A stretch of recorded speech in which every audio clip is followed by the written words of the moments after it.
Hey everyone, this is Rosemary from Rosenshine Games, and welcome back to Devlog number 8 for Vessels, Noiret Mansion. Let's get into it. First up, the dungeon location is now fully finished. There are still a couple of small details to add, but those will be handled directly in Unity. Overall, I'm pretty happy with where it ended up. I also created 2 new enemies this week, and here they are. The first one is this spider-like doll. It only shows up near the end of the game, and I haven't named it yet. But given where you will encounter it, it should be pretty unsettling. This doll will be small and fast, and that means the main challenge is actually landing your hits. And well, the resemblance to a spider should do its own work on anyone with arachnophobia. The second enemy appears only once. It's not a boss, but it's arguably more dangerous than one. It can one-shot you, and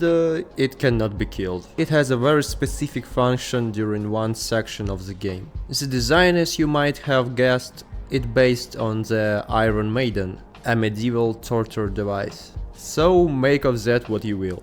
And as you remember, last week I mentioned animations were next on the list. Honestly, I only made basic rigging. Animations are being pushed to a later stage because I decided to jump into Unity first. And that's where most of this week's work actually happened. The first big thing, the main menu is done. And I want to talk about this for a second. Because I used to make the mistake of leaving menus until the very end. Don't do that. Always build your menu early, especially the in-game pause menu, just because integrating it into every scene and wiring it into event scripts after the fact is an absolute nightmare. So you can learn from my mistakes. But in this project, menu is ready right now, and it's almost fully functional. All settings work, including language selection with 3 options currently available. The only things not working yet are the load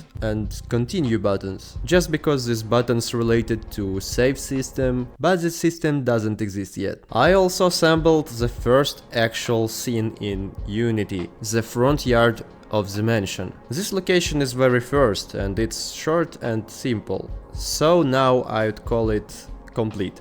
And there are some scripts here already. For example, movement script, the dialogue system, the interaction system, and the hint system. A lot of that came together quickly because I was able to reuse and adapt systems from my previous games, which saved a huge amount of time, to be honest. Speaking of previous projects, you can find them on my itch.io page. Even more, every prop you can see in my games are handmade, and some of those assets are available in my PSX packs on itch.io and the Unity Asset Store. So if you are working on something with a similar aesthetic, feel free to check them out. All links are in the description. On the visual side, I made a decision this week. Fog. I went with fog over full darkness for the exterior. I think it keeps the atmosphere without hiding the scene from the player. I want people to actually see the details I put into the location and still feel that cold, grey, forgotten quality the place needs to have. Sound design is also getting real attention. I want the exterior to feel oppressive enough that the player actually wants to go inside. Even the footstep sounds on the grass are designed to feel slightly swampy and uncomfortable.